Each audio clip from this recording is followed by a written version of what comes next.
안녕하세요. 찬양 감사합니다. 참 은혜롭고 아름답네요. 같이 기도하시겠습니다. 사랑과 은혜가 충만하신 자비로우신 우리 아버지 하나님, 지난 한 주간 주님 은혜 가운데 증거의 말씀을 통해 하나님의 살아계심을 깨달아 알게 하시며 주님 앞에 영원히 멸망받아 마땅한 죄인임을 알게 하시고 십자가의 보혈로 값없이 구원해 주시는 은혜 감사드립니다. 주님의 보혈로 구원받은 귀한 주님의 자녀들, 주님의 몸된 교회 안에서 주님 오시는 그날까지 주님의 영광을 위해 살아갈 수 있도록 도와주시옵소서. 먹든지 마시든지 무엇을 하든지 주님의 영광을 위해 살아가도록 도와주시고 받은 은혜를 보답하며 주님의 마음을 시원케 하는 우리의 삶이 되게 도와주시옵소서.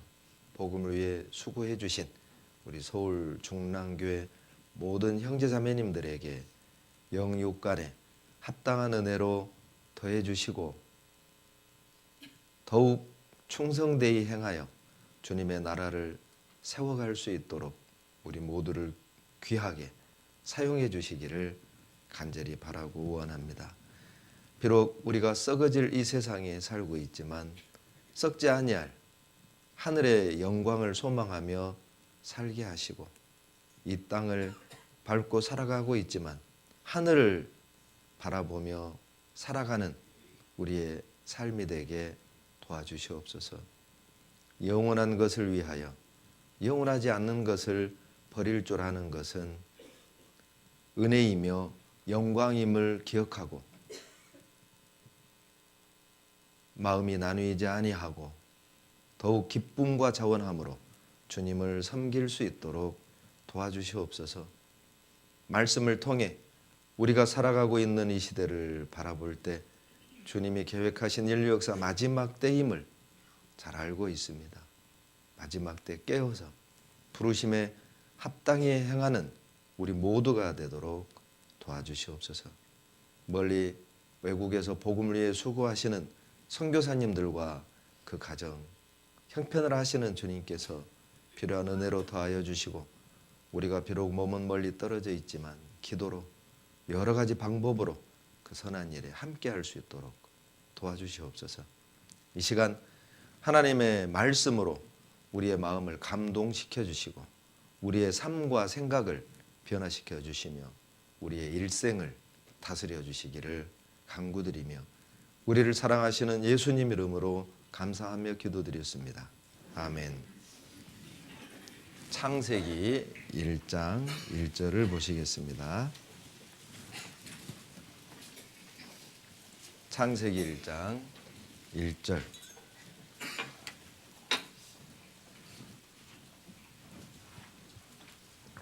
같이 읽겠습니다. 태초에 하나님이 천지를 창조하시니라. 요한계시록 21장을 찾겠습니다. 요한계시록 21장 1절. 요한계시록 21장 1절도 같이 읽겠습니다. 또 내가 새 하늘과 새 땅을 보니 처음 하늘과 처음 땅이 없어졌고 바다도 다시 있지 않더라. 성경 처음 시작을 하나님이 천지를 창조한 사실을 선포함으로 또 시작을 하시고 이제 성경 마지막에는 처음 하늘과 처음 하늘은 없애버리고 하나님이 새로운 하늘, 새로운 땅을 창조하신 천국의 이야기로 성경은 끝이 납니다.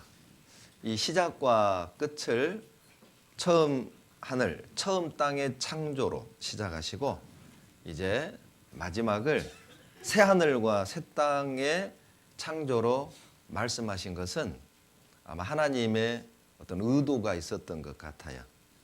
하나님이 이 하늘과 땅을 창조한 목적이 무엇이냐? 이 지구상에 나라는 인간을 창조한 목적이 뭐냐? 그냥 한 100년 살다가 수고와 슬픔 속에 살다가 늙고 병들어 죽어가도록 그렇게 하나님이 창조한 것이 아니라는 것이죠. 하나님이 우주를 창조하시고 그 가운데 주인공으로 우리 각자를 창조하신 분명한 목적은 새하늘 새 땅을 주시기 위함이다. 새하늘과 새 땅을 두 글자로 표현하면 천국이죠. 천국. 많은 사람들은 이 세상이 실제인 것처럼 살아가죠. 그러나 성경은 그렇게 말씀하지 않습니다. 여러분, 이 세상이 실제가 아니에요. 이 세상은 길어야 7, 80 그냥 순식간에 훅 지나가는 그림자에 불과하고, 여러분, 실제 우리의 삶은 영원한 천국에서 실제적으로 이루어진다는 거예요. 오히려 이 세상은 앞으로 없어질 하늘과 없어질 땅, 없어질 세상이고, 정말 우리가 영원히 거할 참된 세상은 영원한 천국임을 말하고 있습니다. 그 천국은 아마 정말 우리 인간의 머리로는 생각할 수 없는, 상상할 수 없는 그런 곳일 겁니다. 그러나 하나님이 우리가 이해할 수 있는 몇 가지의 설명을 성경에 기록하셨어요. 그러나 그 설명도 충분한 설명은 못 됩니다. 예를 하나 들어볼게요. 차 참 맛있네요. 맛이 어떻다고요? 그러죠. 제가 맛있다고 말은 했지만은 여러분은 그 맛을 각자 자기 기준으로 느끼실 거예요. 여러분이 맛있다고라는 말을 들었을 때 여러분이 생각한 맛을 생각할 거란 말이죠. 아마 천차만별일 겁니다. 제가 그냥 쉽게 참 맛있네요 라고 말을 했지만 진짜 맛은 어떻게 알아봐요? 그러죠. 먹어봐야 알아요. 성경에 천국을 이렇게도 설명하고 저렇게도 설명했지만은 100%의 온전한 설명은 아닙니다. 정말 가보면 정말 놀랄 거예요. 정말 놀랄 거예요. 하나님이 요한계시록 21장 1절에 천국을 이렇게 설명했습니다. 새하늘과 새 땅이다. 여러분, 여기서 말하는 이 새라는 새 것의 개념은 제가 입던 옷이 더러워져 가지고 세탁을 해서 새 것이 되는 그런 개념이 아닙니다. 있던 것을 수선을 하고 깨끗하게 리모델링을 하고 그런 새 것의 개념이 아니라 본질적으로 다른 새 것을 의미하는 거예요. 헬라어로는 카이로스라고 합니다. 이 카이노스가 본질적으로 다르다, 그런 의미를 가지고 있어요. 굳이 이 땅의 것을 들어 비유를 들자면 화면처럼 보세요. 씨를 심었단 말이에요. 씨를 심었는데 그런데 이 씨가 자라서 이렇게 해바라기가 되는 거예요. 이렇게 새 것입니다. 생긴 건 씨였습니다. 이 씨를 땅에다 뿌렸는데 전혀 다른 새로운 것이 나왔잖아요. 본질이 다른 거잖아요. 또 하나의 예를 들면 이렇게 알을 낳았단 말이에요. 생긴 건 알이에요, 그냥. 그런데 이 알을 품었는데 요게 나온 거예요. 전혀 다른 모양. 이게 새 것이죠. 완전히 다르잖아요. 달걀하고 요 병아리하고 어떻게 같아요? 완전히 다르죠. 그런 의미의 새로운 하늘, 새로운 땅을 말하는 거예요. 그러니까 생각해 봐요. 세상 사람들은 이렇게 반문하는 사람들이 있죠. 아니, 천국 가면 무슨 재미로 사냐? 술도 없고 나이트클럽도 없고 족구도 못하고. 그 사람은 술이 제일 재밌는 거라고 생각하는 것이죠. 그 비유를 이렇게 들면 돼요. 씨앗들끼리, 야, 이거보다 더 좋은 세상이 있냐? 달걀이, 야, 이 달걀의 안에 세상보다 더 좋은 게 있냐? 야, 달걀 밖에 나가면 무슨 재미로 사냐? 그런데 병아리가 되어 달걀 밖으로 나왔어요. 엄청난 것들이 있잖아요. 전혀 다른 것들이 있잖아요. 달걀 내부와 외부는 완전히 달라요. 씨앗 속과 밖은 완전히 다르다고요. 근데 우리는 이 세상 속에 갇혀서 이 세상이 최고 재밌는 줄 알아. 제일인 줄 알아요. 그러나 이 세상 밖을 나가보면, 영원한 천국에 가보면 아마 상상할 수 없는 것들을 경험하게 될 겁니다. 왜 하나님이 새 하늘, 새 땅을 만드신 걸까요? 자, 이 하늘과 이 땅은 진짜가 아니거든요. 비유로 들자면 모델하우스죠. 모델하우스. 이 세상은 모델하우스예요. 천국을 분양하는 모델하우스죠. 분양 끝나면 모델하우스 철거. 그리고 실제 이제 분양받은 내 집으로 들어가 사는 거예요. 진짜가 아니니까, 이 세상이 진짜가 아니니까 새 하늘과 새 땅을 따로 만드신 거예요. 왜 하나님이 새 하늘과 새 땅을 만드신 걸까요? 자, 이 하늘과 이 땅은 완전하지 못해요. 더 좋은 걸 주기 원하시는 거죠. 더 좋은 세상을 우리에게 주길 원하셨어요. 당신의 피값으로 산 사랑하는 주님의 자녀들에게 최고 좋은 걸 주기 원하시는 거예요. 그래서 최고 좋은 새하늘과 새 땅을 만드신 겁니다. 여러분, 지금 우리 몸은요, 이런 세상에, 이런 없어질 세상에서 살기에 아주 적합하게 만들어졌어요. 이런 몸으로는 천국 가서 못 삽니다. 지금 이 몸은요, 이 세상에 사는데 아주 적합하게 만들었어요. 우리 눈 어때요? 너무 작은 건 안 보이죠? 너무 큰 것도 안 보이게 해놨잖아요. 적당하게 보고 살으라고. 못 볼 건 보지 말라는 거예요. 만약 눈이 현미경 수준이다, 그러면 손에 뭐가 보여요? 계속 씻고만 있을 거예요. 그러죠. 막 우글우글 세균, 막 공기에 날아다니는 A형 독감 바이러스 눈에 보인다. 도망 다니느라고 정신 없을 거예요. 안 그래요? 그런데 하나님이 적당하게 보라고. 우리 귀도요, 들을 필요 없는 건 듣지 말라는 겁니다. 적당하게 듣는 범위를 정해 주셨어요. 여러분, 만약에요, 밤에 지구가 돌아가는 소리가 들린다면 살아요, 못 살아요? 못 살아요. 제가 지금 감기 목소리 나오죠? 네, 어젯밤에 자다 깨다 자다 깨다 집에 갈 생각하니까 들떠가지고 잠이 안 와요. 그것도 있지만은, 아니 어제는 유독 이렇게 무슨 소리가 많이 들려요. 토요일 밤이라 그런지 그 소리가 시끄러워가지고 자다 깨다, 이게 감기 목소리 같다고 와버린 거예요. 지금 하나님이요, 안 들어도 될 것은 안 들리게 했다니까요. 적당하게 그 프로그래밍 해놓은 거예요. 이 코도요, 냄새도 적당하게 맡으라고. 코도. 여러분, 재래식 화장실 예전에 어때요? 옛날에 재래식 화장실 들어가면 여름에만 냄새 독하죠. 처음 들어갈 때는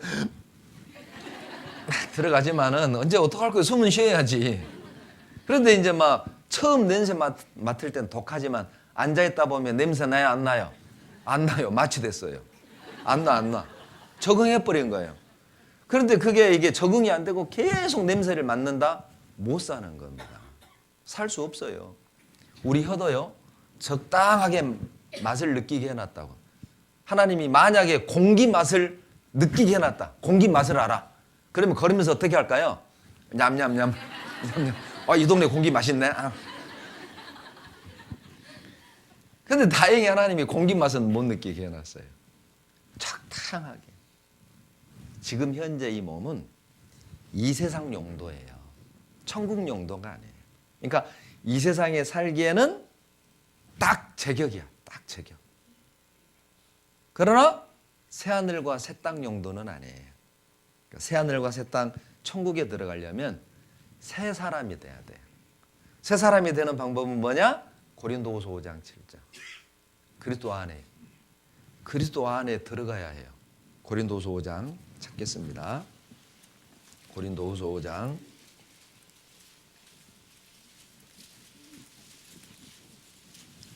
17절입니다. 고린도후서 5장 17절 같이 읽습니다. 그런즉 누구든지 그리스도 안에 있으면 새로운 피조물이라. 이전 것은 지나갔으니 보라. 새로운 하늘 새 땅에 들어가 살 수 있는 새로운 사람이 되는 유일한 방법은 그리스도 안에 있는 거예요. 주님의 십자가의 피로 죄를 용서받고 구원 얻는 거예요. 그러면 주님이 우리를 새롭게 해주셔요. 여러분, 이 세상은요 약 100여 개의 원소로 이루어졌대요. 우리 몸도 땅도 다 원소로 구성되어 있는데 그걸 분해해보면 비슷한 것들이 많아요.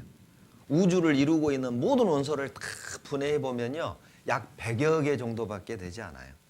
그 100여 개의 원소로 이렇게도 조합해서 산소를 만들고 물을 만들고 흙을 만들고 몸을 만들고 구름을 만들고 나무를 만들고 100여 개의 원소를 조합해 가지고도 이렇게 아름다운 세상을 만드셨어요. 그런데 만약 원소가 한 10,000개가 된다고 합시다. 10,000개 되는 원소로 세상을 만들면 지금 이 세상보다 볼품 없을까요? 엄청나게 아름다울까요? 안 봐서 모르겠죠. 참 현실적이시네요. 이렇게 대화가 안 되는 기회 처음이에요. 자, 100개의 원소로 이렇게 아름다운 세상을 만들 수 있다면 10,000개의 원소로 만든다면 더 아름다울까요? 볼품 없을까요? 예, 한 번 물을 때 대답해줘요. 시간 없어요. 진도 빨리 빼야 돼 지금. 그러죠. 상상할 수 없을 거예요. 생각해 보세요. 50가지 재료로 만든 음식하고 500가지 재료로 만든 음식하고 뭐가 더 맛있을까요? 당연하죠. 50가지 옷감으로 만든 옷하고 500가지 옷감으로 만든 옷, 어떤 옷이 더 화려할까요? 상식이잖아요. 그러죠. 천국은요 상상을 초월할 겁니다. 그래서 하나님이 구원받고 먼저 돌아가신 형제자매들을 부활을 시키는 거예요. 전혀 다른 몸으로. 왜? 새하늘과 새 땅은 차원이 다른 세상이거든요. 그러니까 차원이 다른 몸을 가지고 세상을, 천국을 들어가게 되는 거예요. 그래서 여기 보시면 보세요. 이렇게 엉금엉금 기어다니던 그 흉측한 애벌레 있잖아요. 애벌레가 배춧잎 갉아먹고 나뭇잎 갉아먹던 그 흉측한 애벌레가 고치 속에 들어갔다가 때가 되면 나비가 되어 날아가는 거예요. 생각해 보세요. 기어다니는 벌레가 하늘을 날 거라고 상상을 했을까요? 나뭇잎을 갉아먹던 애벌레가 꿀을 먹을 거라고, 꿀이라는 게 있다는 걸 상상이나 했겠냐고요. 전혀 차원이 다른 세상이잖아요. 애벌레가 하늘을 날려면은 이 애벌레 몸으로는 안 돼요. 새 몸을 입어야 돼요. 날개가 나와야 돼요. 그걸 부활이라고 말할 수 있어요. 그래서 고린도 전서 15장 51절 다 같이 읽겠습니다. 보라, 내가 너희에게 비밀을 말하노니 우리가 다 잠잘 것이 아니요 마지막 나팔의 순식간에 호련히 다 변해서 가는 겁니다. 다 변해서 가는 거예요. 이런 몸으로 안 가요. 아마 가장 아름다운 몸으로 변해서 갈 겁니다. 그러니까요, 못생긴 사람들은 꼭 구원받아야 돼요. 그래야지 한풀이 하는 거, 한풀이. 예, 여기서 손대지 마세요. 이 세상에서 쌍꺼풀 수술하고 막 코 세우고 막 광대뼈 깎고 턱 깎고 그럴 필요 없어요.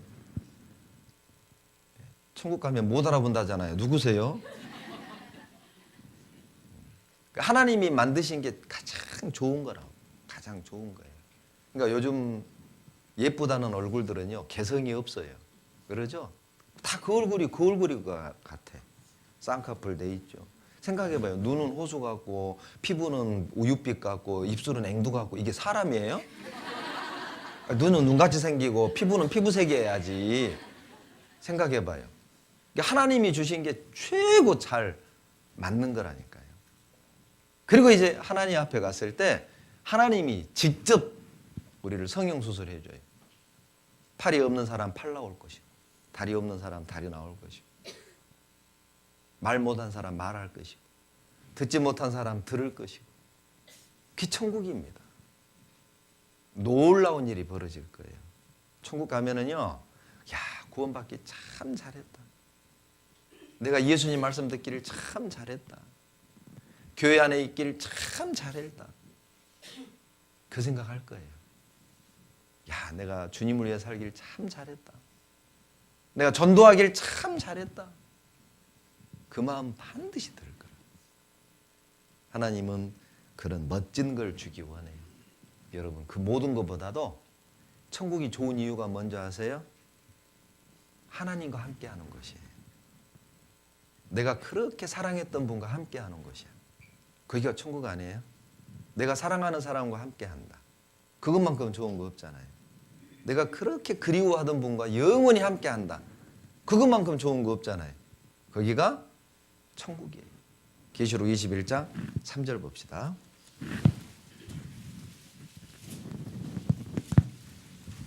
계시록 21장 3절 같이 읽습니다.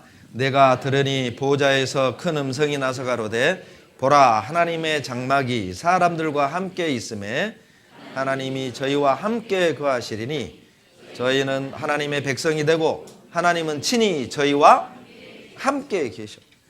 함께 세 번 나옵니다. 주님이 우리와 함께 계셔요. 여러분, 천국이 어떤 것이죠? 창조주와 함께 사는 것이에요. 천국이 어떤 것이에요? 나의 구원자 되시는 하나님과 함께 사는 것이에요. 내가 원하는 모든 것을 다 해줄 수 있는 그분과 함께 하는 곳이다. 내 소원을 다 들어줄 수 있는 능력을 가진 내 아버지와 함께 사는 것이에요. 거기가 천국입니다.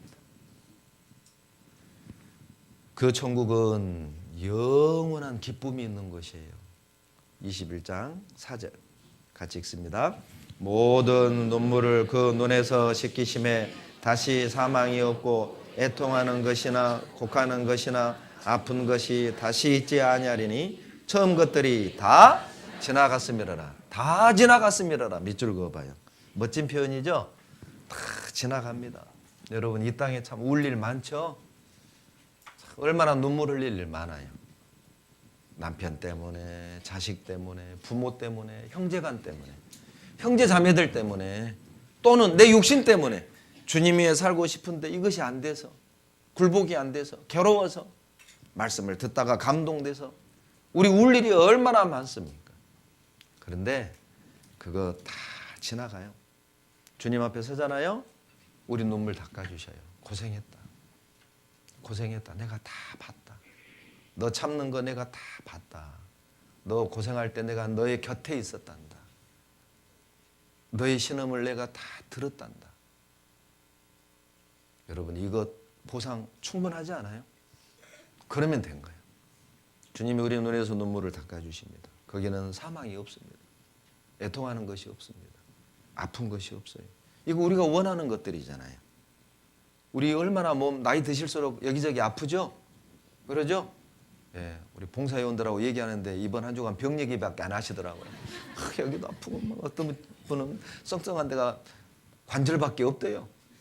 다행이죠. 관절이라도 멀쩡해서. 예. 이제 연세가 드실수록 어때요? 여기도 아프고 여기도 아프고 정말 아픈 것뿐이에요. 저도 지금 막 눈이 안 보입니다. 노안이 와가지고요. 뒤에 있는 분들은 잘 안 보여요. 그러니까 보는 척하고 지금 얘기를 하는 거예요. 지금. 예. 저도 이렇게 될 줄 몰랐어요. 제가 운동을 했거든요. 내 몸이 이렇게 될 줄 몰랐어요. 이제 혈관도 이제 막 문제가 생기고 여러 가지 문제들이 하나하나 생기게 됐어요. 저는 과거에요. 연세대신 목사님들이 뭐가 어디에 좋네, 뭐가 어디에 좋네 그러면 아니 목사님들이 저런 얘기 왜 하실까 했는데 내가 그거 찾고 다녀요. 이유를 알겠어요. 건강해야 목회를 할 거 아니에요. 예. 아픈 것 없었으면 좋겠어요. 그러죠? 좀 쉬고 싶어요. 그러죠? 천국이 그곳이에요. 우리가 소망하는 모든 것이 거기 있어요. 아픈 것이 없고 애통하는 것도 없고 이별이 없어요. 이별만큼 우리를 아프게 하는 것도 없잖아요. 인간이 느끼는 최고의 스트레스가 사별이래잖아요. 여러분, 천국은 그런 곳입니다. 여러분, 영원한 기쁨이 있는 곳이라면 거기 가야 되지 않아요? 생각해봐요. 마약 누가 만드셨어요? 하나님이 만드셨어요. 여러분, 원래 그 마약은 왜 하나님이 만드셨어요? 수술할 때 쓰라고. 고통이 극에 달할 때 통증을 완화시켜 주잖아요. 그걸 남용해서 문제인 거지. 생각해 보세요. 아픔을 이기게 하는 약을 하나님이 주셨다면 천국은 분명 이 땅에서 겪었던 모든 고통을 다 잊게 해주는 기쁨이 있을 거라고 생각해 보세요. 하나님이 우리에게 기쁨을 느끼는 오감을 주셨잖아요. 그러죠? CRPS라는 병은요, 뇌회로가 문제가 생겨서 불에 안 타는데 불에 타는 고통을 느낍니다. 왜 아픔을 느껴요? 통증을 느끼는 감각 때문에 그래요. 그런데 이 통증을 느끼는 감각이 고장이 나서 칼에 상하지도 않았는데 칼에 상하는 고통을 혼자 느껴버리는 거예요. 이게 문제잖아요. 마치 컴퓨터 고장 나면은 어프가 안 돼. 안 꺼져. 그와 같이 회로에 문제가 생기니까 불에 타는 고통을 스스로 느껴요. 제가 그 CRPS 병을 보면서요, 지옥이 있다. 지옥 들어가면 하나님이 회로 하나만 딱 고쳐버리면 돼요. 평생 타는 고통을 느끼는 거. 천국은 있다. 회로 하나만 딱 고치면 돼. 그러죠? 여러분 이 땅에서도 바보들 봐봐요. 바보들. 전쟁 나도 핵폭탄 날아오는데도 회로에 문제가 있는 거잖아요. 그렇죠. 그렇다고 천국에 다 바보가 가는 게 아니에요. 오해하지 말아요. 그러니까 그렇게 기쁨을 느끼게 하는 능력이 하나님께 있다는 뜻이죠. 천국이 있다니까요. 여러분 영원한 기쁨이 있는 곳이 있다면 거기 가야 돼요. 하나님은 그래서 성경을 주신 겁니다. 영원한 기쁨이 있는 천국을 어떻게 갈 수 있는지 그거 알려주시는 거예요. 누가복음 23장 봅시다. 누가복음 23장입니다. 39절.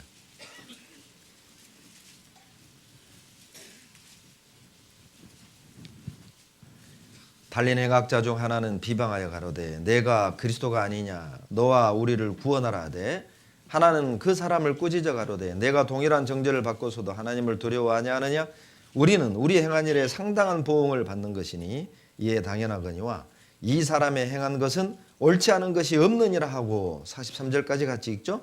가로되 예수여 당신의 나라에 임하실 때에 나를 생각하소서 하니 예수께서 이르시되 내가 진실로 내게 이르노니 오늘 내가 나와 함께 낙원에 있으리라. 예수님이 십자가에 못 박혀 돌아가실 때 양편에 강도 둘이 십자가에 못 박혀 같이 죽어가요. 처음엔 이 두 강도가 예수님을 똑같이 비난했습니다. 비웃었어요. 야, 너 하나님의 아들이라며 왜 바보같이 죽냐? 너도 살리고 우리도 살려봐. 그러면 믿어줄게. 비웃었어요. 그러나 주님이 한마디 변명도 원망도 없었습니다. 한켠의 강도는 예수님의 모습을 보고 마음을 바꿨어요. 아, 이분이 소문대로 메시아구나. 그리고 한쪽 강도를 책망합니다. 야, 이 사람아, 너하고 나는 죄가 있어서 죽지만은 이분은 무슨 죄가 있냐? 예수님, 당신의 나라에 마실 때 나를 생각해 주세요. 예수님의 대답입니다. 오늘 내가 나와 함께 낙원에 있으리라. 여러분, 이 형제 강도 어디 갔어요? 천국 갔어요.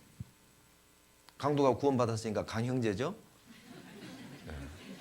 이 강형제 어디 있어요? 천국에 있어요. 여러분, 이 사건은 우리에게 좋은 교훈을 주시는 거예요. 야, 강도가 구원받았다.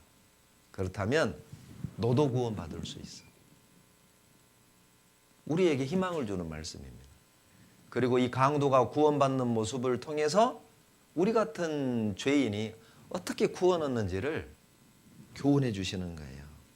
첫 번째, 여러분 이 강도는 하나님이 살아계심을 깨달았어요. 자, 41절에 보시면 40절에 보시면 하나는 그 사람을 꾸짖어 가로되 내가 동일한 정죄를 받고서도 하나님을 두려워 아니하느냐? 드디어 이 강도가 하나님을 두려워하는 마음을 갖게 된 거예요. 왜 하나님이 두려웠을까요? 그전에는 하나님이 두렵지 않았어요. 하나님 무서운 줄 모르니까 평생 강도짓 하다 잡혀서 사형 집행당하는 겁니다. 여러분, 사형당하려면 이건 분명 아마 강도 살인 이상의 죄를 지은 거예요. 이건 초범은 아닌 게 분명해요. 이건 전과가 대단히 많은 강도였을 거라고요. 그러니까 이 세상에서 아주 그냥 손가락질 받고 비난받는 그런 이름을 날린 강도였을 거예요. 하나님 무서운 줄 몰랐습니다. 그런데 십자가에서 예수님을 통해서 하나님을 알게 된 거예요. 하나님이 살아계신 걸 깨닫게 되니까 두려운 겁니다. 죽기 전에 정신이 확 들어온 거죠. 제정신 돌아온 거예요. 아이고야, 하나님이 계셨구나. 두려운 겁니다. 야, 이 사람아, 하나님이 두렵지 않느냐. 두 번째, 이 강도는 자기 죄를 깨달았어요. 41절에 보면 우리는 우리의 행한 일에 상당한 보험을 받는 것이니 이에 당연하거니와, 자기 죄를 인정하는 거잖아요. 이 사람아, 너하고 나는 죽을 죄가 있어서 이렇게 사형 집행당하는 거지만 이 예수님이 무슨 죄이냐. 자기가 지옥 갈 죄인이라는 것도 깨달았습니다. 이게 구원받기 위해 우리가 믿어야 되는 필요한 믿음들이에요. 하나님의 살아계심, 내가 지옥 갈 죄인이라는 사실. 또 한 가지, 이 강도는 그것만 알고 벌벌벌 떨고만 있었던 게 아니에요. 예수님께 간구했습니다. 하나님의 아들 예수여, 나를 기억하소서. 나를 기억하소서. 그게 무슨 뜻인 줄 아세요? 나 구원해 주세요. 주님, 내 힘과 내 능력으로 어떻게 할 수 없습니다. 나 같은 사람도 구원받을 수 있나요? 그런 뜻이죠. 간절히 구했습니다. 그리고 네 번째, 이 강도는 주님의 말씀을 순수하게 받아들였어요. 43절 다시 한번 읽습니다. 예수께서 이르시되 내가 진실로 내게 이르노니 오늘 내가 나와 함께 낙원에 있으리라. 순수하게 하나님의 말씀을 받아들였어요. 그리고 이 강형제는 낙원에, 천국에 간 거예요. 여러분, 만약에 행위로 구원받고 내가 뭔가 열심히 해야 구원받고 천국 가는 거라면 이 강도는 천국 갈 수 있어요? 못 가요? 못 가요. 손하고 발이 지금 못 박혀 있다고요. 내가 뭘 해야만 한다면, 손과 발이 못 박혀 있는데 이 강도가 무엇을 해서 천국 가겠어요? 놀랍지 않습니까? 우리의 잘못된 구원관, 우리의 잘못된 구원에 대한 오해를 하나님이 박살내는 겁니다. 강도를 손과 발을 딱 못 박아놓고 이래도 뭔가 해서 구원받느냐? 착한 일해서? 헌금해서? 11조해서? 주일 성수해서? 방언해서? 그게 아니라는 거예요. 주님의 은혜와 사랑을 믿음으로 구원 얻는 것을 보여주는 겁니다. 여러분, 무엇을 하라고 한다면 우리는 할 수 없다는 것도 금방 알아요. 예를 들면 효도해라, 효도해야 천국 간다, 이렇게 말씀한다고 합시다. 그럼 우리는 합니다. 효도할 수 없다는 거 알아요. 여러분, 어디까지가 효도입니까? 기준이 뭐예요? 한계가 어디예요? 효도의 한계가 끝이 없어요. 겸손해야 천국 간다, 이렇게 말씀하신다면 겸손의 끝이 어디입니까? 도대체 어디까지가 겸손입니까? 우리는 금방 알아요. 할 수 없다는 거 알아요. 그래서 하나님이 은혜를 거저 주시는 거예요. 믿음으로 가는 거예요. 이 강도가 구원 얻을 수 있었던 다섯 번째 이유는 단번에 사함받는 걸 믿었던 거예요. 43절에 답이 있죠? 오늘 그날 즉시 구원받았다고요. 열심히 다니고 뭔가 내가 열심히 하고 내가 뭔가 막 뜨겁게 느껴서 조금씩 구원받아가는 게 아니에요. 오늘 너가 나와 함께 낙원에 있어요. 구원은 단번에 받는 겁니다. 조금씩 받는 게 아니에요. 생각해 보세요. 우리 주님이 내 죄를 지시고 십자가에서 2000년 전에 죽으시고 부활하셨는데, 내 죄 때문에 죽었는데 왜 내 죄가 조금씩 없어진다는 거죠? 곰곰이 생각해 보세요. 그러면 행위는 필요 없냐? 아닙니다. 구원 얻는데 행위는 필요 없지만은 구원받고 나서 행위가 필요해요. 왜냐? 행위는 천국 가는 데 필요한 게 아니라 천국 가서 영광과 상급과 연결되어 있어요.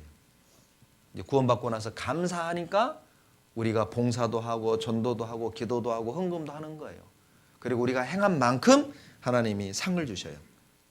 요한계시록 22장 12절 찾겠습니다. 요한계시록 22장 12절.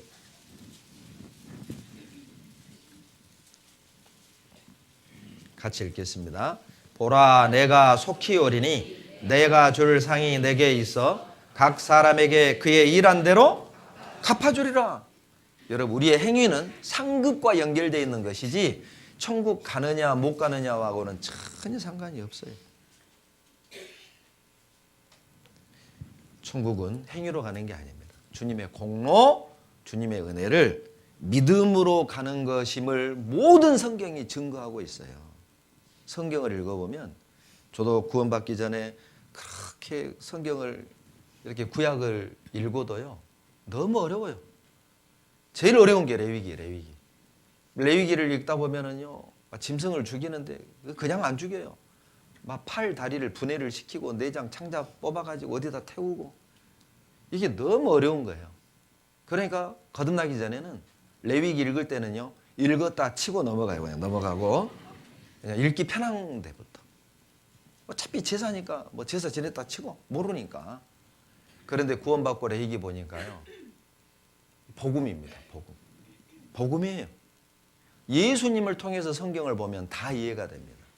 창세기 3장 봅시다. 모든 성경은 은혜로 구원하는 것임을 증거하고 있어요. 창세기 3장 6절로 7절 같이 읽습니다. 여자가 그 나무를 본즉 먹음직도 하고 보암직도 하고 지혜롭게 할 만큼 탐스럽기도 한 나무인지라. 여자가 그 실과를 따먹고 자기와 함께한 남편에게도 주매 그도 먹은지라. 이에 그들의 눈이 밝아 자기들의 몸이 벗은 줄을 알고 무화과 나무 잎을 엮어 치마를 하였다. 여러분, 최초의 옷은요 어떤 예뻐 보이기 위해서 입은 게 아니에요. 추워서 어떤 그 보온용으로 입은 게 아니에요. 인류 역사 최초의 옷은 죄를 가리는 용도였습니다. 아담과 하와는 벌거벗고 살았어요. 그래도 수치를 몰랐어요. 왜냐하면 죄가 없으니까요. 여러분, 그 갓난아이들, 아장아장 걷는 애들 봐봐요. 어린 애들은 옷 입혀주면 입으려고 그래요? 벗으려고 그래요? 막 벗으려고 그래요. 창피한 것도 몰라요. 100원 줄게 한번 보여줘봐 하면 막 보여줘요, 애들이. 그러죠. 그런데 막 고등학생이 돼가지고 막 벗으려고 하면 병원 데려가야 돼요. 그거 큰일 나요, 그런 애들은. 그러니까 애들은, 죄를 모르는 애들은 수치를 모른다니까요. 죄를 알면 그때부터 막 가리기 시작하죠. 죄를 알게 되면. 선악을 알게 돼버렸어요. 하나님의 영역이죠. 그래서 7절에 이 벗은 몸이 너무 창피하니까 무화과 나무 잎으로 치마를 딱 해 입은 거예요. 그때 하나님이 아담을 불러요. 9절에 보면 아담아 어디 있느냐? 그때 아담의 대답이 10절에 나옵니다. 10절 같이 읽습니다. 가로되 내가 동산에서 하나님의 소리를 듣고 내가 벗었으므로 두려워하여 숨었나이다. 여러분, 이거 좀 이상하지 않아요? 7절에서는 치마 입었다고 되어 있잖아요. 그러죠? 그런데 10절에서는 벗었대요. 입었는데 벗었대요. 거짓말 하나요? 아닙니다. 여러분, 생각해 보세요. 자, 무화과 잎으로 치마를 해 입었다 가정합시다. 이거 몇 시간 갈까요? 햇빛 쨍 쬐면 이 무화과 잎 어떻게 돼요? 말라요. 바짝 말라. 그리고 국민치료 2번 하고 나면 다 부셔져요. 뭐만 나와요? 줄기만. 여러분, 입었지만 가려요, 못 가려요? 못 가립니다. 못 가립니다. 입었지만 벗은 거죠. 여러분, 이 10절의 고백은 우리식으로 번역을 한다면 주님, 나는 죄인입니다. 두려워서 숨었습니다. 내 노력, 내 방법으로 죄를 가릴 수 없습니다. 그 고백을 한 거예요. 그래서 하나님이 그 죄를 이렇게 가리워 주셔요. 21절 다 같이 읽겠습니다. 여호와 하나님이 아담과 그 아내를 위하여 가죽옷을 지어 입히시니라. 여러분, 무화과 나무 잎으로 만든 옷하고 가죽으로 만든 옷하고 어떤 옷이 더 안전해요? 어떤 옷이 더 부드러울까요? 그러죠. 여러분, 최초의 무스탕입니다. 인류 역사 최초의 무스탕이 여기 나와요. 하나님이 직접 재단해 준 옷이에요. 여러분, 이게 뭘 설명한 줄 아세요? 가죽을 얻으려면 뭐가 필요해요? 짐승이요. 가죽을 벗길 때 뭐가 쏟아져요? 피입니다. 여러분, 이 짐승은 순전히 아담 하와 때문에 대신 죽는 거예요. 이 짐승은 죽을 이유가 없었단 말이에요. 여러분, 에덴 동산에서는 육식 없었습니다. 육식이 없었어요. 과일만 먹고 살았어요. 육식이 언제 시작된지 아세요? 창세기 9장에 나와요. 노아의 홍수 이후로 이제 잡아먹어라. 육식이, 양육강식이 그때부터 시작이 됩니다. 그러니까 여기서는 최초로 피 흘려 죽는 모습을 아담과 하와가 보게 된 거예요. 얼마나 살벌했을까요? 피가 터져 죽는 걸 처음 봤으니 충격적이었을 거예요. 그걸 잊을 수가 없었을 거예요. 그리고 죄를 가려주신 거예요. 이것은 훗날 예수님이 십자가의 피를 흘려 우리 죄를 가려주실 걸 설명하는 겁니다. 이사야 61장 10절입니다. 이사야 61장 10절.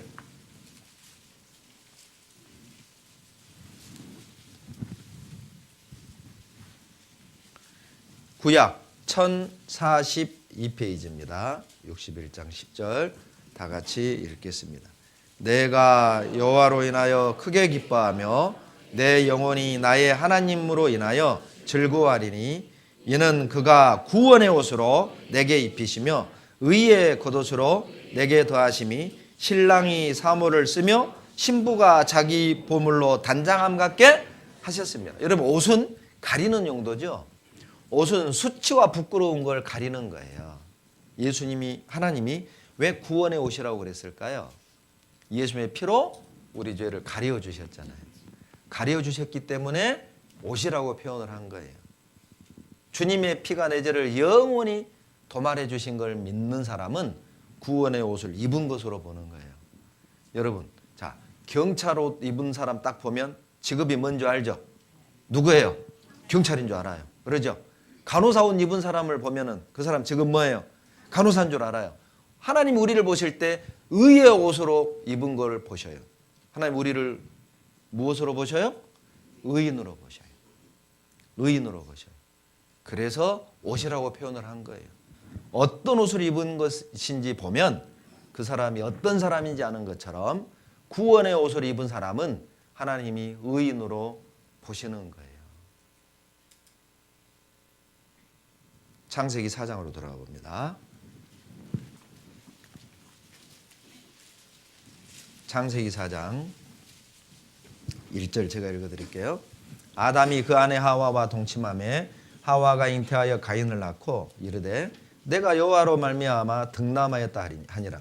그가 또 가인의 아우 아벨을 낳았는데 아벨은 양치는 자였고 가인은 농사하는 자였더라. 세월이 지난 후에 가인은 땅의 소산으로 제물을 삼아 여호와께 드렸고 아벨은 자기도 양의 첫 새끼와 그 기름으로 드렸더니 여호와께서 아벨과 그 제물은 연락하셨으나 가인과 그 제물은 연락하지 아니하시니라.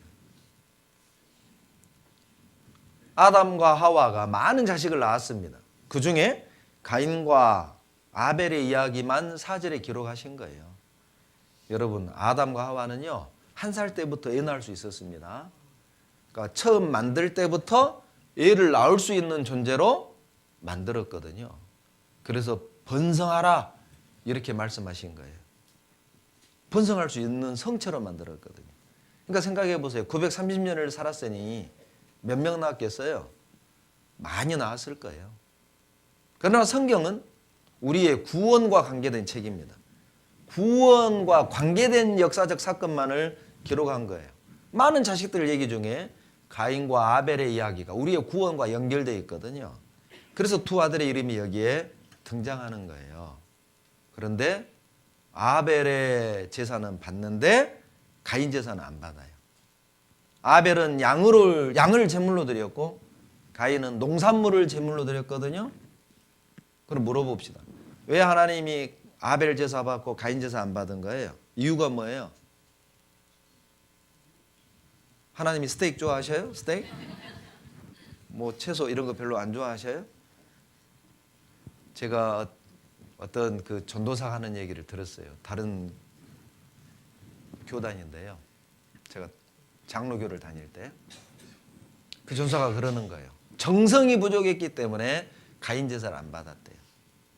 여러분, 농사를 안 지어봤으면 말을 하지 말아요. 쌀미자를 어떻게 쓰는지 아세요? 쌀미자가 한문으로 어떻게 써요? 이렇게 쓰잖아요. 이걸 어떤 어른이 이렇게 번역을 하더라니까요. 쌀이 되려면 농사꾼의 발걸음을 88번을 들어야 쌀이 된다는 거예요. 농작물은 농사꾼의 발자국 소리를 듣고 자랍니다.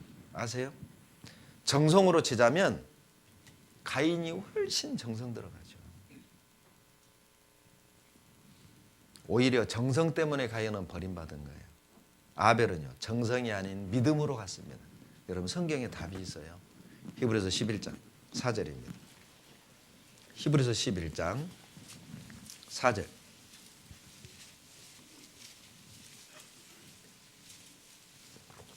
신약 365페이지입니다.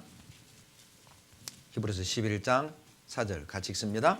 믿음으로 아벨은 가인보다 더 나은 제사를 하나님께 드림으로 의로운 자라 하시는 증거를 얻었으니 하나님이 그 예물에 대하여 증거하심이라. 저가 죽었으나 그 믿음으로써 오히려 말하느니라. 4절 잘 보세요. 정성으로 해요? 믿음으로 해요? 믿음으로라니까요.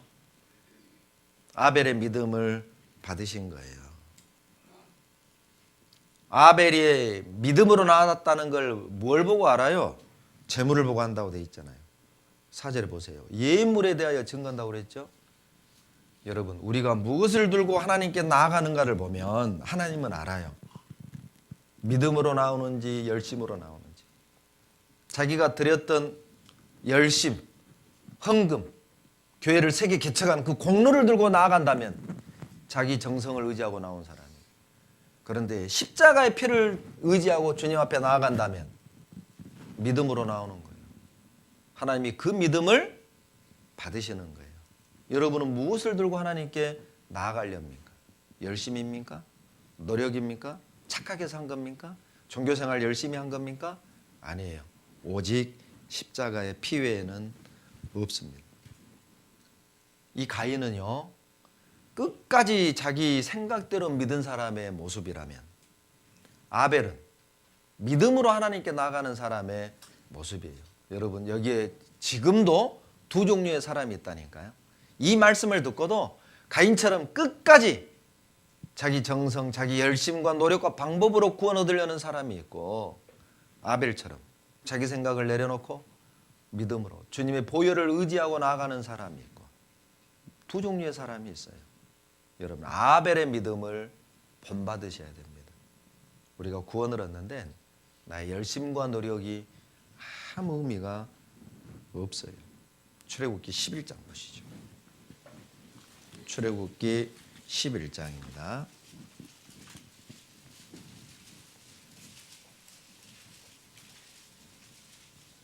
4절 5절입니다. 같이 읽겠습니다. 모세가 바로에게 이르되 여호와께서 이같이 말씀하시기를 밤중에 내가 애굽 가운데로 들어가리니 애굽 가운데 처음 난 것은 위에 앉은 바로의 장자로부터 맷돌 위에 뒤에 있는 여종의 장자까지와 모든 생축에 처음 난 것은 처음 난 것이 죽을지라. 바로 6월절입니다. 애굽에 있는 짐승의 첫 새끼든 사람의 큰아들이든 다 죽이겠다는 거예요. 누구를요? 애굽의 장자라고 되어 있죠? 5절에 애굽의 장자입니다. 애굽에 처음 난 것들은 다 죽는다. 여러분, 성경에서 애굽은 뭘 의미한 줄 알아요? 세상을 상징합니다. 세상. 바로는 마귀를 상징하는 거예요. 애굽의 장자는요, 애굽의 장자란 이 땅에 소망을 두고 사는 모든 사람들을 의미하는 거예요. 이 땅이 전부라고 생각하는 사람들. 이 땅의 성공만 꿈꾸며 자기의 영혼과 하나님의 말씀에 관심 없는 사람들, 모두가 다 애굽의 장자입니다. 그 사람들은 죽습니다. 이 땅이 전부라고 생각하는 사람들, 이 땅에 소망을 두고 사는 사람들, 하나님의 말씀과 자기 영혼과 영원한 천국에 대해서는 관심이 없는 사람들, 죽을 거예요. 심판받을 거예요. 멸망받을 것을 설명하는 거예요. 그러나 이스라엘의 장자는 다릅니다. 이스라엘 사람들은 400년 노예 생활했잖아요. 그러니까 애굽이 지긋지긋하는 거예요. 애굽에 정 없어요. 세상에 정 없어요. 수고와 슬픔 뿐인 이 세상에 정이 없어요. 하늘에 소망을 두고 사는 사람, 천국에 소망을 두고 사는 사람, 간절히 구원받기를 원하는 사람, 그 사람들은 구원 얻을 것을 말하는 거예요. 그 사람들이 이스라엘의 장자입니다. 이 땅이 전부가 아니라 영원한 천국이 있다는 사실을 알고 소망하는 사람, 가고 싶다, 거기에 살고 싶다. 이스라엘 사람들이 그랬잖아요. 가나안, 애굽에서 400년 노예 생활하면서 가나안을 꿈꾸며 살았잖아요. 그 결과 세상에서 건져서 가나안에 들어가게 해주셨던 것처럼 하나님이 모세를 통해서 애굽에서 탈출시켰죠. 신명기에 나와 같은 선지자 하나를 하나님이 세우실 것이다. 바로 예수님을 말했던 거예요. 모세가 이스라엘 백성을 애굽에서 구원해낸 것처럼 예수 그리스도께서 우리를 이 더러운 세상에서, 죄악으로 가득 찬 이 세상에서 우리를 구원해 주실 걸 말씀하신 거예요. 5절 봅시다. 5절에 애굽 가운데 처음 난 것은 위에 앉은 바로의 장자로부터 맷돌 뒤에 있는 여종의 장자까지와 모든 생축에 처음 난 것이 죽을지라. 7절까지 같이 읽죠. 애굽 전국에 전무후무한 큰 곡성이 있으리라. 그러나 이스라엘 자손에게는 사람에게나 짐승에게나 개도 그 혀를 움직이지 않으리니 여호와가 애굽 사람과 이스라엘 사람 사이에 구별하는 줄을 너희가 알리라 하셨나니. 하나님이 다 아셔요. 누가 애굽의 장자인지 누가 이스라엘 장자인지 다 아신다니까요. 하나님 아셔요. 누가 하늘에 소망을 두고 사는지, 누가 이 땅이 전부라고 생각하는지 다 아셔요. 누가 애굽의 장자처럼 이 땅에 마음 두고 사는지, 누가 이스라엘 장자처럼 하늘에 소망을 두고 사는지 다 아셔요. 그리고 결국은 구별되게 해주셔요. 애굽에서 이스라엘 백성 싹 빼내는 것처럼 구원받은 우리들을 하나님이 싹 데려가요. 구별되게 해주셔요. 그러려면, 애굽에서 나오려면 반드시 한 가지 경험해야 됩니다. 무엇이냐? 유월절 어린 양 피입니다. 그 피를 바르지 않는 사람은 이스라엘 백성일지라도 애굽에서 죽어요. 피를 통과해야 돼요. 그것이 애굽에서 살아나오는 첫 번째 관문입니다. 12장 보세요. 13절, 출애굽기 12장 13절 같이 읽습니다. 내가 애굽 땅을 칠 때 그 피가 너희의 거하는 집에 있어서 너희를 위하여 표적이 될지라. 내가 피를 볼 때에 너희를 넘어가리니 재앙이 너희에게 내려 멸하지 아니하리라. 화면에 보시면 양피 바르라는 겁니다. 양피를 바르면 피를 볼 때에 어떻게 해요? 넘어간대요. 넘어간대요. 이렇게 문 좌우 설주와 임방에 양피를 발라라. 그러면 자, 죽음의 사자가 왔어요. 이 집에 왔더니 양피가 발렸네요. 죽여요, 넘어가요? 넘어가요. 이 집에 왔네요. 죽여요, 넘어가요? 넘어가요. 넘어간다 해서 유월절입니다. 이게 넘을유, 넘을월. 재앙이 넘어간다, 죽음이 넘어간다, 심판이 넘어간다. 뭘 보고? 피를 볼 때. 여러분, 그러면 우리도 피 바르란 말일까요? 아닙니다. 여러분, 이 유월절 피가 누구 모습이에요? 예수님이에요. 예수님. 구약이 예수님 그림자라고 그랬죠? 예수님 모습이에요. 고린도전서 5장 7절 보세요. 고린도전서 5장 7절.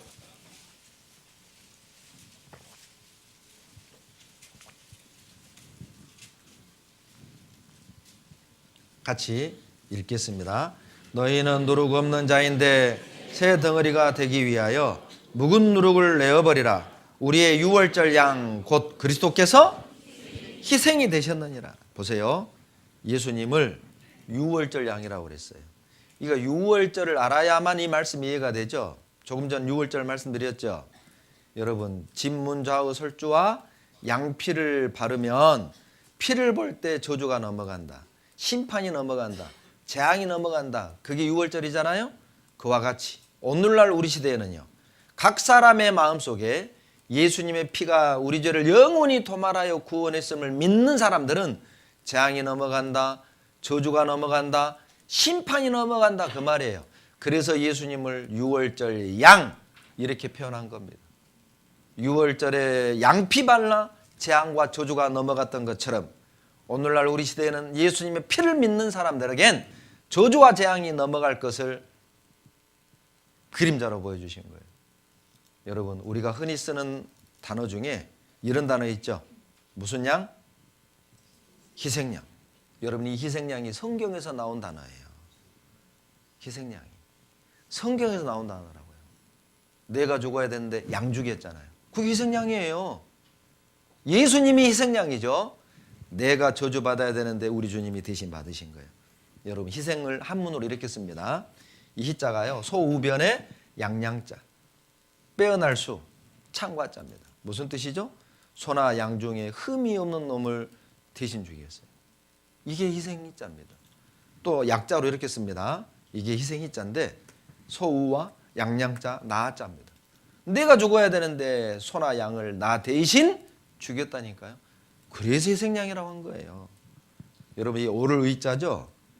양양자의 나자입니다. 내가 양피를 뒤집어 쓸 때 죄인인 내가 의인으로 바뀌는 거예요. 죄인인 내가 의인이 되는 유일한 방법은 양피를 뒤집어 쓰는 거예요. 유월절 양 대신 예수님의 피를 믿음으로 말미암아 죄가 사함받고 구원 얻는 것을 설명을 하는 거예요. 여러분, 루터가 말하기를 성경을 짜봐라, 피가 나올 것이다. 구약을 짜봐라, 양피가 나올 것이다. 신약을 짜봐라, 예수님 피가 나올 것이다. 여러분, 성경은 피의 말씀이에요. 여러분, 우리 몸에서 피 다 뽑으면 어떻게 돼요? 죽어요. 성경에서 피에 관한 기록을 다 없애버린다면 성경은 아무짝에 쓸모없는 책이에요. 성경엔 피가 흐르고 있습니다. 민수기 21장 보시죠. 민수기 21장.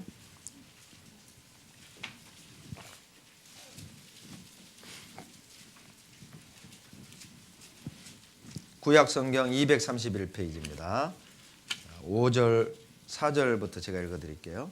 백성이 오르산에서 진행하여 홍해 길로 조차 에돔 땅을 둘러 행하려 하였다가 길로 인하여 백성의 마음이 상하니라. 백성이 하나님과 모세를 향하여 원망하되 어찌하여 우리를 애굽에서 인도하여 올려서 이 광야에서 죽게 하는고? 이곳에는 식물도 없고 물도 없도다. 우리 마음이 이 박한 식물을 싫어하노라 하며 6절 같이 읽죠. 여호와께서 불뱀들을 백성 중에 보내어 백성을 물게 하심으로 이스라엘 백성 중에 죽은 자가 많은지라. 이스라엘 백성들이 원망했습니다. 그때 하나님이 불뱀을 보내 원망하는 사람 물어 죽였어요. 저는 불뱀이라고 하니까요, 몸에서 막 불이 이글이글 타는 뱀인 줄 알았어요. 그런데 그런 뜻이 아닙니다. 영어 버전에 보면 아주 맹독성 독사예요. 그리고 광야에 사는 뱀들은요, 대부분 붉은빛입니다. 뱀은 성경에서 마귀를 상징하거든요. 뱀에게 물려서 독이 퍼져 죽어가는 이스라엘 백성들은 뭘 의미하겠어요? 마귀에게 물려서 죄라는 독이 퍼져 영원히 지옥으로 죽어가는 우리 모습을 말하는 거예요. 이거 기적입니다. 생각해봐요. 200만의 이스라엘 백성들이 있었는데 원망하는 사람, 원망 안 한 사람 섞여 있었잖아요. 그런데 뱀이 와가지고 누구만 물어 죽인 거예요? 신기하게 원망한 사람만 물어 죽였어요. 아니, 뱀이 이렇게 죽였을까요? 얼굴 딱 쳐다보고 이거 원망하게 생겼네, 이럴 리 없잖아요. 이게 하나님이 하신 거거든요. 기적이에요, 기적. 여러분, 뱀이 마귀 상징한다고 그랬죠? 이건 주는 교훈이 또 하나 있어요. 여러분, 마귀가 누구 좋아하는 줄 알아요? 원불교인 좋아한대요. 원불교인. 원불교인이 누구예요? 원망하는 사람, 불평하는 사람. 마귀 밥이야. 특식이야. 특식.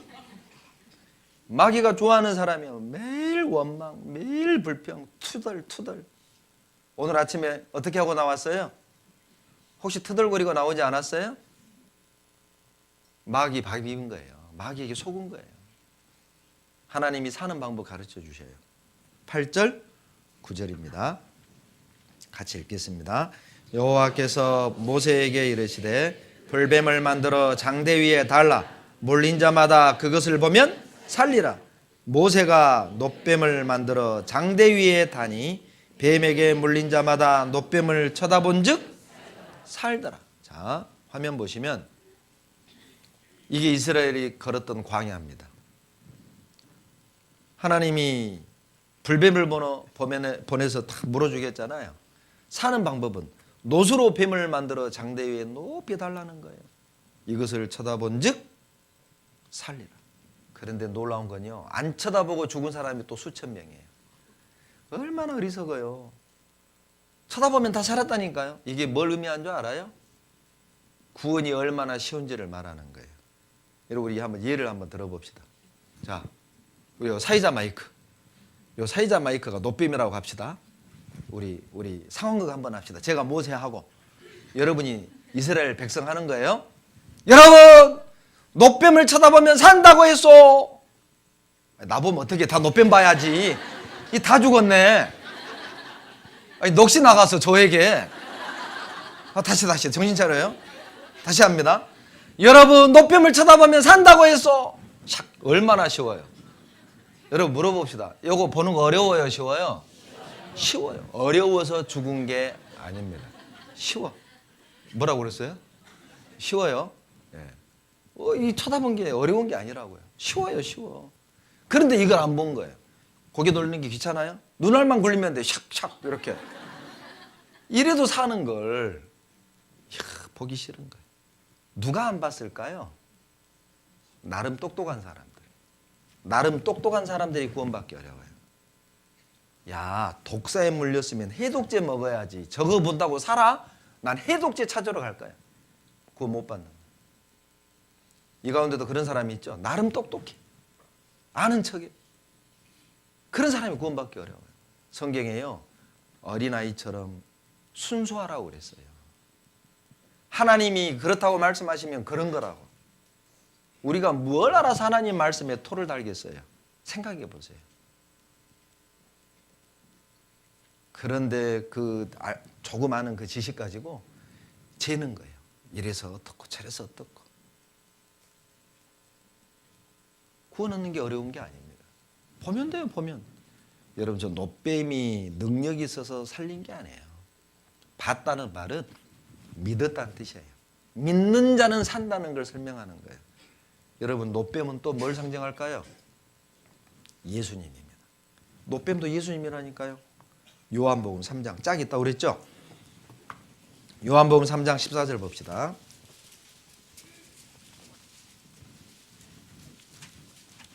요한복음 3장 14절 15절 같이 읽습니다. 모세가 광야에서 뱀을 든 것 같이 인자도 들려야 하리니 이는 저를 믿는 자마다 영생을 얻게 하려 하심이니라. 모세가 광야에서 뱀을 든 것 같이 인자도 들려야 하리니. 화면 보시면요, 모세가 광야에서 놋뱀을 뱀을 든 것 같이 인자도 들려야 하리니 이는 저를 믿는 자마다 영생을 얻게 하려 하십니다. 모세가 만든 놋뱀을 쳐다본 즉 살았던 것처럼 예수님이 십자가에 높이 매달린 그 보혈로 우리 죄가 영원히 도말해 주셨다는 사실을 믿을 때 생명을 얻고 살게 될 것을 말씀하시는 거예요. 놀랍지 않습니까? 모든 게 예수님을 증거하고 있었던 거예요. 어떤 사람은 예수님 하나님이니까 뭐 죽는 거 쉽죠. 그럴까 봐 하나님이 예수님을 인자라고 그랬어요. 예수님 스스로가 자기를 인자라고 그랬다고. 예수님은 하나님이셨지만 동시에 완전한 인간이었습니다. 우리처럼 배고픔도 느끼고 슬픔도 느끼고 두려움도 느끼고 아픔도 느끼는 인간이셨다니까요. 여러분, 사고로 죽는 건 쉽습니다. 그러나 죽을 걸 알고 죽는 건 어려운 거예요. 제가 고등학교 2학년 때 공부는 하고 싶은데 이게 마음이 안 잡혀요. 야자 끝나고 다 친구들 집에 가고 저 혼자 교실에 남았어요, 밤에. 그리고 한지를 책상에 딱 꺼내고 칼을 꺼냈습니다. 혈서를 쓰려고. 이게 이제 손을 걸려는데 이게 막 떨려요, 떨려. 이 떨려서 그을 수가 없어요. 몇 시간을 고민하다가 고개를 돌리고 쓱 그었어요. 근데 이제 무서워가지고 설그은 거예요. 따끔하고 짜도 피가 안 나, 짜도. 지금 생각하면 참 웃기죠. 그때는 심각했어요. 이 짜도 피가 안 나. 다시 그냥 쓱 그었어요. 그리고 동당지 부동, 부동당지동. 동당지 부동. 움직여야 될 때는 움직이지 않고 부동당지동. 움직이지 말아야 될 때 움직이다. 여러분, 연필을 깎다가 손 그는 건 쉬워요. 그러나 면도칼 빼가지고 한번 그거 몰라요? 안 됩니다. 여러분, 너무 쉽게 말하지 마세요. 생각 없이 말하지 마세요. 하나님은 인간이셨어요. 그래서 십자가에 돌아가시기 전날 밤 땀이 피가 되게 기도하신 겁니다. 우리가 해야 될 기도를 대신하신 거예요. 이 잔 내게 옮겨주십시오. 아버지, 내 뜻대로 마옵시오. 아버지 뜻대로 주십시오. 하나님 왜 나를 버리시는 겁니까? 그 모든 기도는 우리가 해야 될 기도를 대신 다 하신 겁니다. 그 고통을 다 맛보셨어요. 왜? 왜 주님은 그토록 고통을 맛보면서 죽음을 경험해야만 했습니까? 사랑입니다. 요한복음 3장 14절, 15절 이어서 나오는 16절을 보세요. 왜 예수님이 나무에 매달려야만 했습니까? 16절 같이 읽습니다. 하나님이 세상을 이처럼 사랑하사 독생자를 주셨으니 이는 저를 믿는 자마다 멸망치 않고 영생을 얻게 하려 하십니다. 이것이 답입니다. 왜 주님이 모세가 뱀을 높이 든 것처럼 십자가에 높이 매달려야만 했습니까? 세상을 이처럼 사랑하사. 주님의 사랑을 설명할 길이 없어요. 주님의 사랑을 이 어리석고 무지한 인간들에게 보여줄 방법이 없는 거예요. 십자가 외에는. 영광스러운 보좌를 버리고 이 땅에 오신 겁니다. 그리고 십자가에 6시간 동안 고난을 받고 죽으셨어요. 하나님이 세상을 이처럼 사랑하사 독생자를 주셨어요. 여러분, 97년 4월 2일 동부 이촌동에서 실제 6층 주택에서 불이 났습니다. 제가 그 신문 가지고 있어요. 불길을 피해서 베란다도 아닌 화분을 놔두는 조그맣게 이렇게 창문 옆에 이렇게 빼는 화분 놔두는 곳. 그리로 엄마하고 아들 둘이 그냥 바짝 벽에 붙어 서 있었어요. 소방차는 못 들어오고 공사판에서 이 갈고리 크레인이 있잖아요. 물건 이렇게 탁 올리는 그 갈고리 크레인이 앞에 온 겁니다. 엄마가 두 아들들에게 너희들이 먼저 잡고 내려가라. 이 아들들이 거부하는 거예요. 엄마가 먼저 가세요. 안 되겠으니까 이 엄마가요. 베란다를 잡고 대롱대롱 매달린 거예요. 빨리 가라고. 그래도 안 가니까 엄마가 6층에서 그걸 놔버렸어요. 6층에서 떨어졌습니다. 이 자식들이요.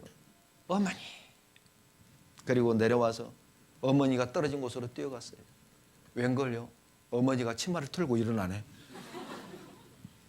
1층 슈퍼마켓 채양 위로 툭 떨어진 거예요. 산 거예요. 여러분, 자, 이 두 아들은 이제 어머니께 효도할까요? 고집 피울까요?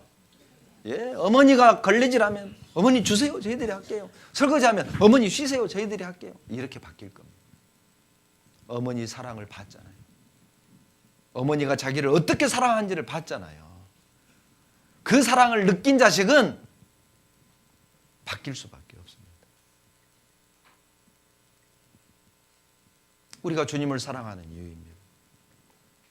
주님이 나를 대신해서 받은 고난이 어떤 것인지를 우리는 알아요. 그래서 우리는 죄를 버릴 수밖에 없습니다. 그분을 사랑할 수밖에 없습니다. 이 은혜를 전할 수밖에 없어요. 사랑, 그거 말고는 설명할 길이 없어요. 거룩하신 하나님이 육신을 입고 더러운 세상에 오셔서 구더기 같은 인간들에게 멸시와 조롱과 천대를 받으시고 고통 받으시고 온 육신이 찢어져 피 흘리시고 고통 속에 돌아가셨어요. 하나님이 세상을 이처럼 사랑하사 독생자를 주셨으니 이는 저를 믿는 자마다 멸망치 않고 영생 얻게 하려 하십니다. 여러분, 우리가 구원하는 다른 방법이 있었다면 주님은 십자가에서 고난받아 돌아가시지 않습니다. 그 고통 속에 죽을 이유가 없어요. 다른 방법이 없었습니다.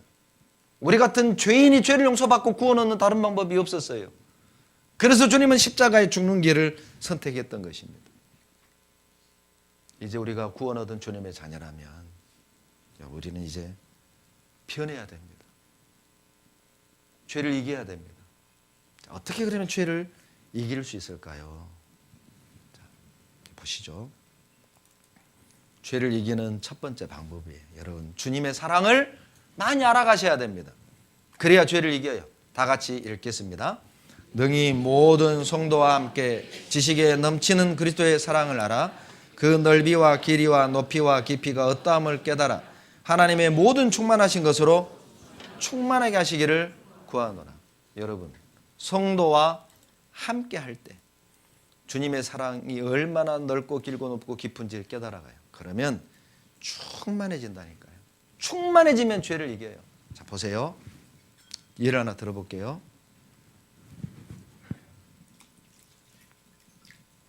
자, 이 빈컵입니다. 눈에 보이지 않지만 빈컵에 무엇이 가득 들었어요? 공기입니다. 여러분, 이 공기는, 컵은 내 마음이라고 하고요. 공기는 내가 짓고 있는 죄라고 가정합시다. 내 마음에 있는 죄를 이기는 방법은 안지해야지, 노력도 필요하지만 그것만으로는 불가능해요.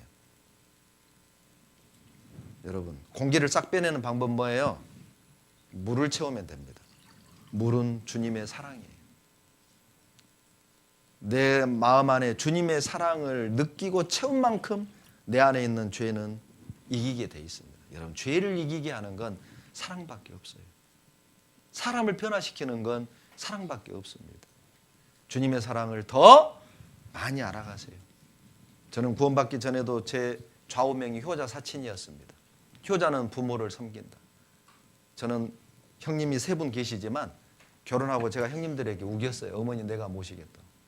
결혼한 그날부터 저는 어머니를 모셨습니다. 그리고 하나님이 4년 만에 저에게 아이를 주셨어요. 소파에 앉아가지고 큰아이, 그 갓난아이를 제가 쪽쪽쪽쪽 막 빨았어요. 어머님이 옆에서 물끄러미 보시는 겁니다. 제가 어머니에게 이렇게 물었어요. 어머니도 저를 이렇게 사랑하셨어요? 어머니가 정색을 하고 째려보고 하시는 말씀이 말이라고 하냐? 실은 제가 그 전까지는 요걸로 알고 있었어요. 그래, 어머니가 막내 아들 사랑하셨지. 나 때문에 고생하셨지. 효도해야 돼. 이걸로 알고 있던 그 사랑이 내가 아버지가 되니까요. 일이 내려왔어요. 여기서 이거였구나. 어머님이 나를 이렇게 사랑했던 거구나. 제가 우리 딸 감기 걸렸을 때는요. 제가 코를 쪽쪽 빨아냈어요. 너무 이뻐 죽겠어요. 저는 딸들이. 이거였구나. 그러니까 한쪽에서 새로운 마음이 올라왔어요. 더 잘 모셔야겠다. 여러분, 주님의 은혜를 알면, 주님의 사랑을 알면 죄를 이길 수 있어요. 버릴 수 있어요. 에베소 3장 18절로 19절에서 여러분 제일 중요한 단어가 뭐예요? 함께입니다. 함께. 함께 해야 사랑을 알고 충만해지거든요. 여러분, 깨 중에 제일 좋은 깨가 뭐예요? 함께. 참깨가 아니에요. 참깨가 아니라 뭐다? 함께. 여러분, 함께 하세요. 이렇게 좋은 깨가 있어요. 함께 하시면 변화됩니다. 죄를 이길 수 있어요. 제가 영상을 하나 보여드릴게요. 기러기입니다. 기러기. 여러분, 기러기는요, 한 번 날 때 4만 킬로 날아간대요. 그러나 절대 혼자는 못 날아가요. V자로 가죠? 제일 앞에 있는 기러기가 바람을 막아준대요. 뒤에 있는 기러기는 71% 힘을 아껴요. 앞에 있는 기러기가 지치잖아요? 교대해주면서. 그렇게 4만 킬로를 날아가는 거예요. 기러기들이 날아갈 때 소리 지르죠? 끼룩. 그게 우리말로 번역하면 힘내라 힘 이런 뜻이래요. 서로 격려하면서 도와주면서 함께하면서 목적지까지 가는 거예요. 제가 이 영상을 보면서요, 이게 우리 교회다. 보세요, 우리 중랑교회 모습을.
우리가 살다 보면 나를 힘들게 하는 사람들이 참 많습니다.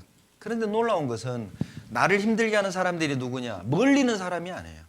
가까이에 있는 가족, 가까이에 있는 형제자매들이 나를 힘들게 해요. 너무 힘들 땐 놔버리고 싶죠. 도망가고 싶고 포기하고 싶고 그럴 때도 있어요. 그때 기억하세요. 왜 하나님이 나에게 그런 나를 힘들게 하는 사람들을 가족으로 형제자매로 가까이 두셨을까요? 그들이 있으니까 나도 여기까지 올 수 있었던 거예요. 함께해야만 됩니다. 여러분, 신앙의 여정은 절대 혼자 못 가요. 힘들지만 나를 아프게 했지만 그들이 있어서 나도 지금 여기 있는 거예요. 옆에 형제자매 봐보세요. 옆에 형제자매 보세요. 따라서 하세요. 형제님, 자매님, 함께 할 수 있어서 감사합니다. 예, 한번 안아주세요. 예, 남의 남자는 앉지 말고 조심하세요. 예. 이게 교회예요. 그리고 두 번째, 여러분, 죄를 이기는 두 번째 방법은 거듭난 사람을 가까이 하십시오. 형제자매를 가까이 하세요. 다 같이 읽습니다. 지혜로운 자와 동행하면 지혜를 얻고 미련한 자와 사귀면 얼마나 간단해요. 술 친구 사귀면 술 배우는 거예요. 구원받은 사람 가까이 하면 주님 섬기는 법 배우게 됩니다. 쉽습니다. 전도서 4장 12절 같이 읽습니다. 한 사람이면 패하겠거니와 두 사람이면 능히 당하나니 삼겹줄은 쉽게 끊어지지? 예, 여러분, 이 한 장은 찢기가 쉬워요. 그러나 뭉치는요 못 찍습니다. 함께 할 때 강해져요. 여러분, 놀라운 건요, 2톤 끄는 말이 있어요. 혼자 끌면 2톤을 끌어요.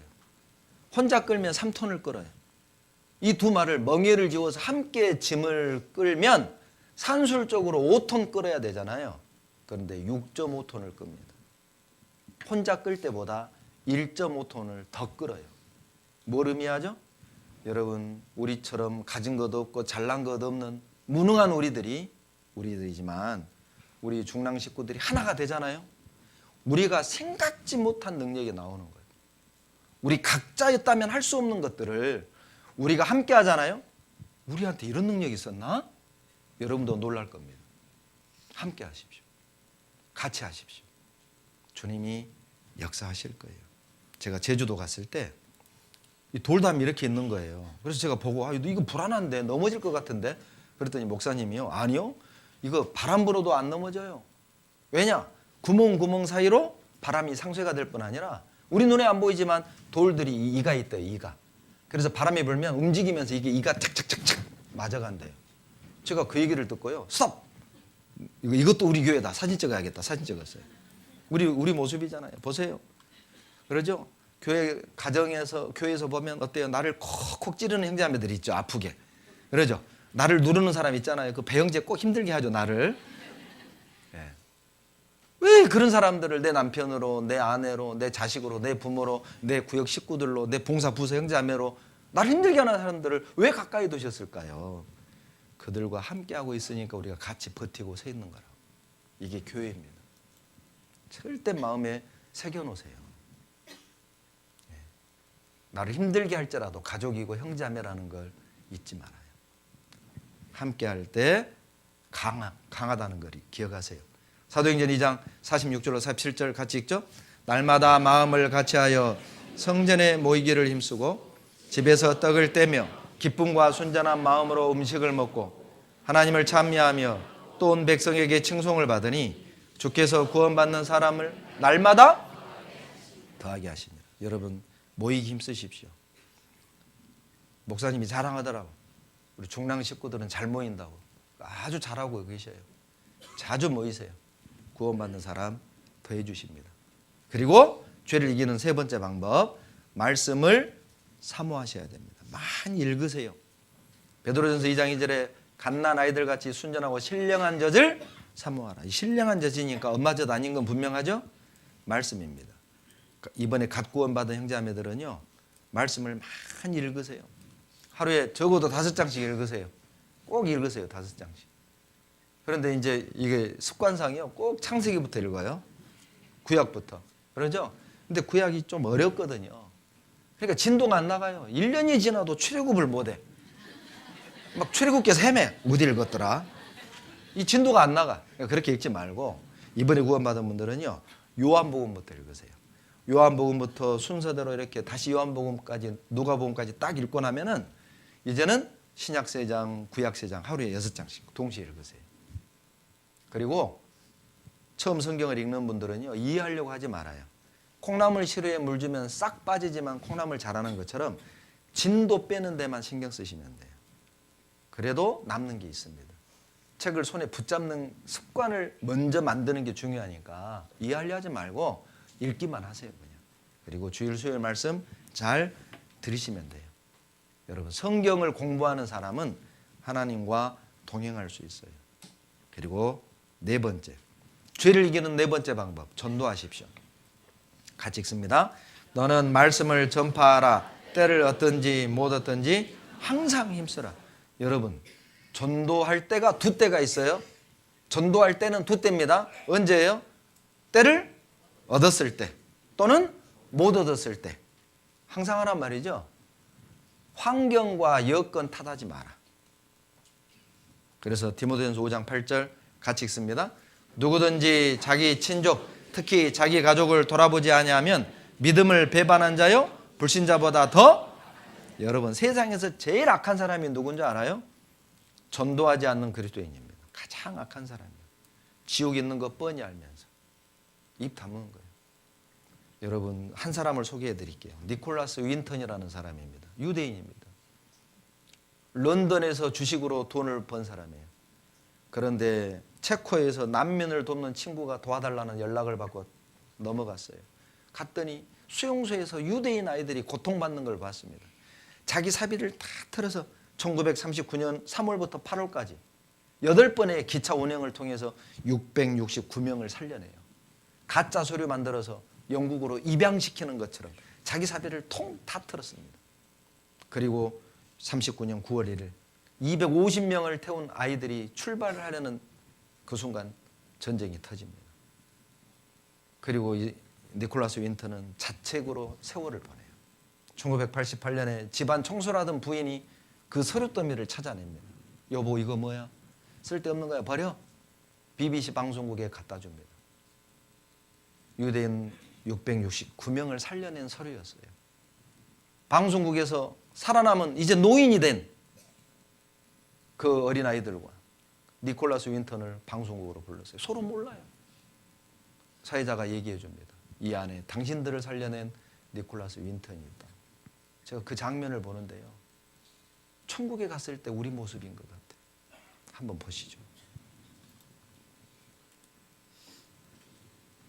All the letters. But back here is the list of all the children. This is Vera Diamant, now Vera Gissing. We did find her name on his list. Vera Gissing is with us here tonight. Hello, Vera. And I should tell you that you are actually sitting next to Nicholas Winton. And it was just so wonderful, so terribly, terribly touching.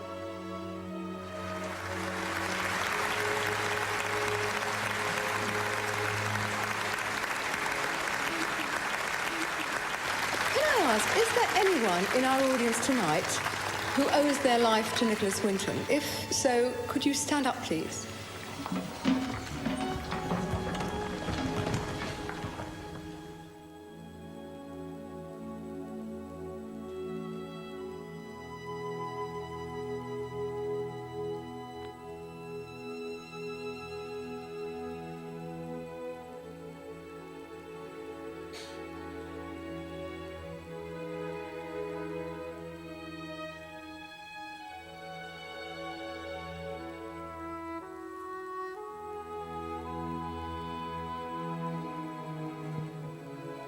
자기가 살려낸 아이들이 노인이 됐다는 걸 이렇게 보고, 여러분 니콜라스 윈턴이 후회했을까요? 내가 그때 돈을 다 썼다, 괜히 돈 썼다. 후회하지 않을 겁니다. 내가 그때 정말 저 아이들을 살려내길 잘했구나. 저 사람들이 당신 때문에 우리가 살아날 수 있었습니다. 그 말을 들었을 때, 여러분 우리가 천국에 갔을 때 누군가가 나를 찾아와서 당신 때문에 내가 천국 올 수 있었다, 당신 때문에 내가 구원받을 수 있었다고, 그 말 한마디만 들을 수 있다면 우리가 이 땅에서 받았던 어떤 고통, 어떤 가난, 어떤 아픔 충분한 보상이 되는 겁니다. 여러분 이 땅에 진정한 비극이 있다면 사업이 망하는 게 아니에요. 사랑하는 사람에게 버림받는 게 비극이 아니라, 진정한 비극이 있다면 구원받은 사람이 자기 육신을 위해 사는 거예요. 그게 비극이죠. 은혜 받은 사람이 전도하지 않는 것입니다. 이제 우리 구경꾼으로 살지 맙시다. 여러분 일꾼으로 살아갑시다. 우리 손님이 되지 맙시다. 여러분 가족이 되시길 바랍니다. 같이 기도하겠습니다. 자비로우신 우리 아버지 하나님, 감사와 찬양과 영광을 우리 아버지 하나님께 돌립니다.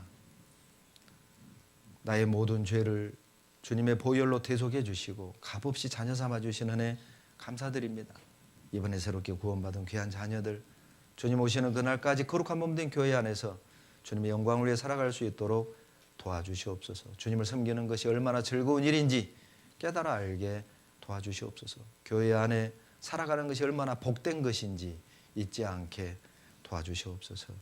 우리 중랑교회를 통해서 더 많은 영혼들이 구원을 얻고 하나님께 기쁨이 될 수 있도록 우리 모두를 더러 사용해 주시옵소서. 한 주간 은혜를 베풀어 주신 주님께 감사드리며 영원한 주에서 구원해 주신 예수님 이름으로 감사하며 기도드렸습니다. 아멘.